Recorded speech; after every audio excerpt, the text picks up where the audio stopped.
Long मार्च का जो सबसे अहम इशू और एजेंडा है वो तमाम लापता बलोच असीरन की मुकम्मल बाजियाबी और बाहिफाजत उनके घर पहुंचने तक का है। 23 दिन का ये सफ़र है। लोग बेशुमार थे, बहुत सारे लोग आते आ रहे थे, हमारे साथ पैदल भी जाना चाह रहे थे, लेकिन तंजीमी फ़ैसले के रूह से हम दूसरे दोस्तों को अपने साथ नहीं ले आए।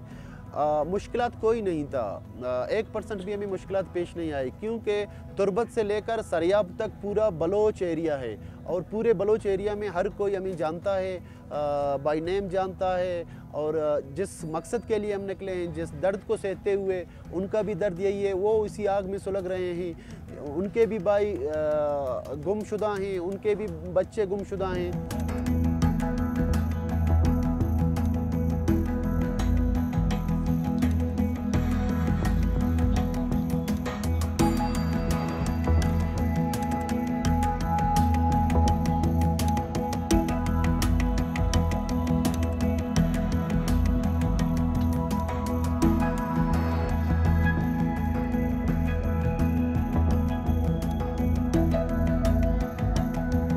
इस सिलसिले को बंद करें, बलोचों पर रहम करें, हमें हमारे ज़मीन पर रहने का, जीने का हक दिया जाए।